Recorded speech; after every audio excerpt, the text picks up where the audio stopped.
ভিডিওর তথ্যগুলো ভারতীয় বিভিন্ন সংবাদ মাধ্যম থেকে তুলে ধরা হয়েছে।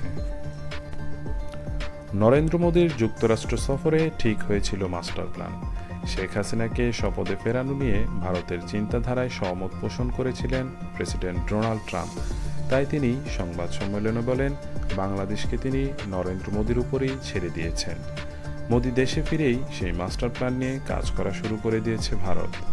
আগামী কয়েকদিনের মধ্যে বড় খবর আসতে পারে বলে জোর গুঞ্জন শোনা যাচ্ছে দিল্লিতে।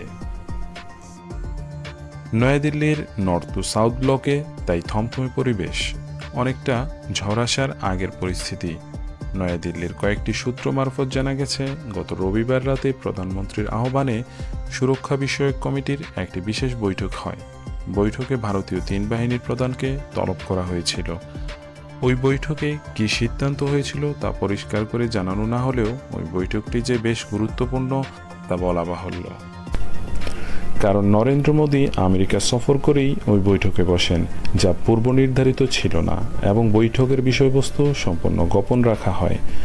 তবে ধারণা করা হচ্ছে ওই বৈঠকে শেখ হাসিনাকে ফেরানোর মাস্টার প্ল্যান করা হয়েছে, যার দায়িত্ব দেওয়া হয়েছে অজিত দোভালকে। মোদি ট্রাম্পের বৈঠকে ভারতের পররাষ্ট্রমন্ত্রী এস জয়শঙ্করের পাশাপাশি অজিত দোভালও অংশগ্রহণ করেন। তাছাড়া এই বছরই মার্চের দ্বিতীয় সপ্তাহে ভারত সফরে আসতে পারেন ডোনাল্ড ট্রাম্প।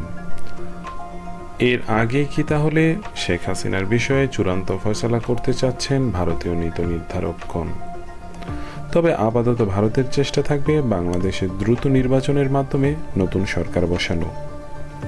অপরদিকে শেখ হাসিনা তার সর্বশেষ বক্তব্যে দেশে ফেরার কথা দৃঢ়ভাবে উল্লেখ করেন এবং প্রতিশোধ নেওয়ারও ঘোষণা দেন। সব মিলিয়ে বলা যায়, আগামী মার্চ মাস বাংলাদেশ আওয়ামী লীগের জন্য খুবই গুরুত্বপূর্ণ।